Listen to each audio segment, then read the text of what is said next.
started to hit. And I just kept thinking, he's trying to tell me something here. He's trying to tell me something here. And then I realized that I had written a kind of a generic, kind of a sermon type thing, talk. And I think God said, you know what? You need a little more. So what does God's faithfulness look like? You know, here again, I don't have all the answers. But I can tell you what I saw. I saw this friend of mine that I work with. I saw another man give him a hug and tell him it was going to be okay. And that you're going to get through this. All I could say to this guy was, fella, I'm praying for you. And he cried. And so we're standing in the office of the Hoover Company down on Camden Avenue, and it's a noisy place, and we're standing in his office crying. And I said, that's God's faithfulness to this man, because we're there for him. We're showing him comfort. And don't look at that as like the guy that's hugging him gets a pat on the back. It's just God working through his service.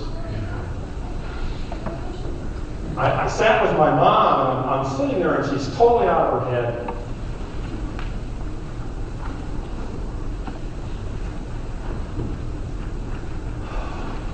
And she's asking me about her mother.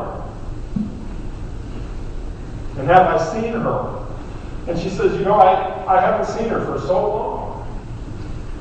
And I almost can't remember what she looks like. And I'm saying, you know what I'm saying? I'm saying, God, I can't do this for another minute. I can't sit here any longer. I can't do this. But somehow you do. Somehow I did.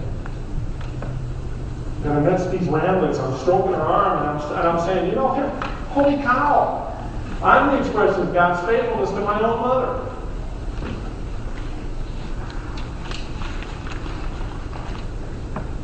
It's amazing. The people praying with Jan Little before her operation, I witnessed as an extension of God's faithfulness being poured out to her. And she admitted, I go good for a while, and then I falter. The water rises up. You ever been there? You're doing good. The water's receding. You're down to your knees, and you're going, you know, I can do this. And then, I don't know, you just look a different direction, or somebody says something, and all of a sudden you can feel it's coming up again. But there were people there. Joanna was there. Jill Sobine was there, holding her hand and telling her, you know what? God's faithful. He's going to get you through this. There's going to be a quiet when this storm ends. There's going to be a time of quiet. Losing jobs? I don't know what to tell you. We got some guys out there losing jobs. I'm losing another one. All I can tell you is that I had one unemployment the first time. And out of the clear blue, the Hoover Company called me and said, can you come back as a contract worker? And I did. And then they came and said, well, you know what? You've completed what we've asked you to do. So I stepped away again, went back on unemployment. And just about the time unemployment was running out, circumstance opened a door for me to find another job. It wasn't exactly the job I was looking for, but I took it. And it turned out to be a temporary job. And lo and behold, just about the time that job, the months of that job had spent itself, and I'm sitting at home saying, well, I guess this is it. I get another call on the phone, and it's the Hoover Company again saying, could you come in and talk? We'd like you to come back, but not as a contract worker. We want to hire you back. We've decided we need you. Boy, talk about a confidence shift. Now it's ending again, but you know what? God has taught me, and I've got a whole together different attitude about it, because every time something was happening, His faithfulness put another layer there. And then when that ended, His faithfulness laid another layer. So all that's going to happen to me on the 26th is I'm finishing that one. I'm just going to wait for God to lay another layer down. I'm going to cast my net where He tells me to, and then I'll pull in the fish that He wants me to catch. That's how His faithfulness works in us during storms. He teaches us things so that the next time we're in a storm, we can look ahead and say, you know what, I know this storm's going to end. Because He's with me, He's got my hand. I'm in the water a little bit, but I'm going to make it. We look ahead. We look ahead.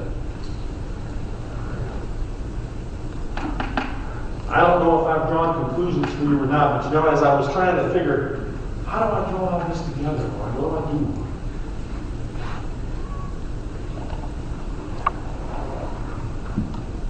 Our faith in His faithfulness is really all we have, if you think about it. Because His faithfulness to us encompasses everything you read in the Bible, every promise, every time He says, I'm going to be there, is encompassed in His faithfulness to us. Now, how does that relate to all the problems? To aging parents and the guy that has to sit there with them and Jan Biddle and Jerry Wallace, who's back into complications and all that, and my co-worker who's still rocking from this, and anybody's marriage who's teetering and there's just problems. You know, if you can muster up that faith, 2 Corinthians 4:17 says that our light and momentary troubles are achieving for us an eternal glory that far outweighs them all. And I thought, how can I say that? How can I get up and say, here's people going through some tremendous things, and I've got some things in my own life. It's my mom that's really going through it. I'm just kind of sharing it with her. And I got to stand up there and say, your word tells me that you call these things light and momentary. But you know what? Based on eternity and based on the magnitude and the ability of His strength and His faithfulness to us, it begins to look that way. The more you understand about God's faithfulness, the more our faith grows and the more our faith builds. My advice to you, if you've got nothing else from this, is to get a mindset of God's faithfulness when you read the Bible and look for it in all the passages you read. When you hear the next fellow get up here and share his heart, and he gives you verses to turn to, look for God's faithfulness pouring out of those pages. And I'm going to tell you what, you see it in everything you read. And when you look at someone helping someone, you see God's faithfulness right there in action. You just have to look for it, and you have to be sensitive to it. And you have to want to see it, and you have to want to know it, and you have to want to believe it. And I guess that's the difference. We need to remember that God's faithfulness, we need to remember His faithfulness and look beyond the trial. And remember that the storm's going to be calm. It's going to stop. And then one day we're going to be presented blameless at the throne of grace. And then we're going to understand everything, and our faith is going to be perfected. Jesus' last words in Matthew were, surely I am with you, even to the end of the age. And that was a promise based on the mercy that He has for us and His faithfulness. The more we understand about God's faithfulness, the greater our faith will be. It's 12 o'clock. I guess it's time to close it. We're singing, let the singers come on. Well, come on up and I'll just close this. Father, I want to thank you. I want to thank you for your faithfulness. I want to thank you for